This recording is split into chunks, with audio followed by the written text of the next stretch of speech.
C'était l'une des promesses du Grenelle de l'environnement. Rattraper le retard de la France sur l'énergie éolienne en mer.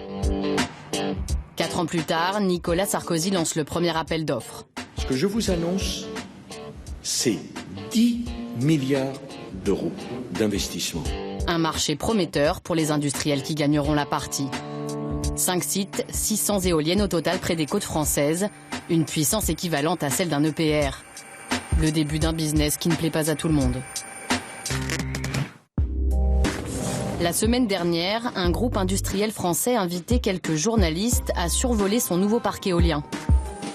6 turbines testées en mer du Nord, à 40 km des côtes allemandes.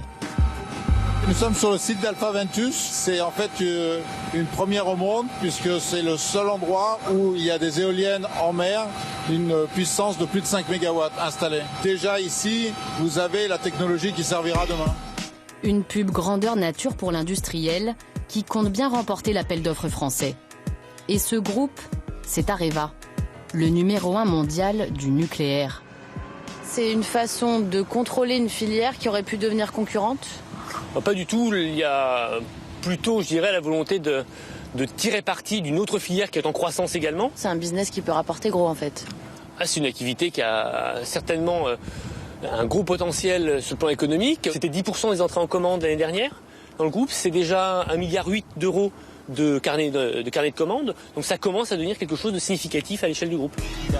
Mais pour l'instant, les énergies renouvelables, c'est à peine 2% du chiffre d'affaires d'Areva.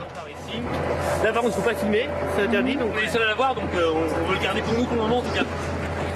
C'est en Allemagne qu'Areva a construit son site pilote. Ces prototypes d'éoliennes sont classés top secret. On va vous demander une chose, c'est qu'on ne prend pas d'image dans la nacelle. Pourquoi ? Parce que c'est technologiquement stratégique au niveau de la conception de l'éolienne.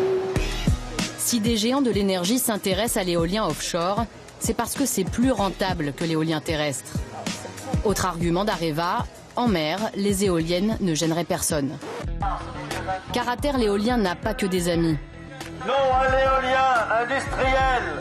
Plus de 700 micro-associations se sont fédérées en groupe de pression. Nous, ce qu'on pense, c'est que les hommes, ce sont des animaux comme les autres et qu'ils ont le droit de vivre tranquillement dans leur paysage.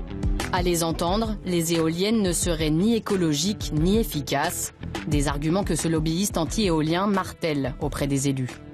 Les éoliennes ont des rendements minables. En gros, c'est une machine qui est, je dis bien l'équivalent, se repose 75% du temps et travaille 25%. Aucune technologie à long terme ne résistera à ça. Et ce que je peux vous dire, c'est que dans quelques années, les Français verront leur douleur sur leur facture d'électricité. On n'aura rien résolu du tout. On sera obligé de se reposer les mêmes problèmes. Qu'est-ce qu'on fait ? Les éoliennes offshore produisent 2 fois plus d'énergie que les éoliennes terrestres. Mais sur place, l'implantation des 5 parcs en mer divise les élus. Au Tréport, en Haute-Normandie, 150 éoliennes se dresseront bientôt à seulement 15 km des côtes. La zone, c'est là, au large, là.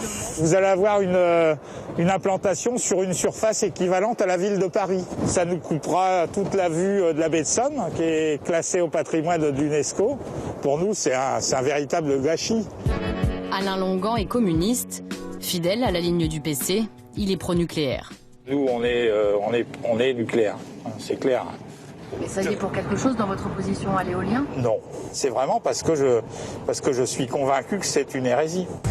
Le Tréport, c'est 6 000 habitants et jusqu'à 10 000 touristes tous les week-ends. Ici, les éoliennes, personne ne veut en entendre parler. D'un point de vue visuel, ça va être phénoménal.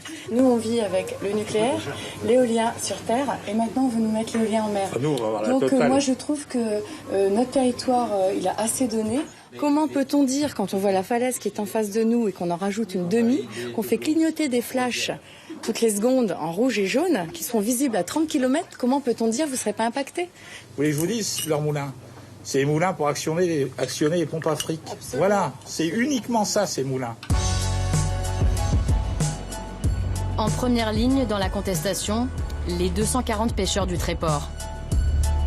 Les éoliennes, c'est la merde. C'est la mort du métier. Le parc offshore sera installé exactement sur le banc de sable où ils ont l'habitude de pêcher. La profondeur y est idéale pour implanter des éoliennes. Ça va nous emmerder plutôt qu'autre chose. Ça va vraiment vous empêcher de pêcher? On ira autre part, mais ils disent qu'on pourra passer entre deux, mais je pense pas. De toute façon, on pourra rien empêcher, le front, c'est tout. Ouais. Les marins promettent des blocus pour se faire entendre et sont un peu fatigués de passer pour des anti-écolos. On a accepté pour la Haute-Normandie déjà 2 zones. On ne peut pas dire qu'on n'en veut pas. On n'en veut pas sur la zone du Tréport. Mais concrètement, l'éolien, personne n'en veut dans son secteur. Personne n'en veut dans son secteur, donc on veut les mettre ailleurs. Vous savez, les communes entre elles, c'est pareil à terre. La mairie qui en veut, elle les met à la limite de propriété de sa zone communale pour emmerder le voisin qu'on veut pas. Et elle récupère le pognon et le maire qu'on voulait pas, lui, il prend tous les inconvénients. L'éolien, c'est pas une solution, c'est un problème.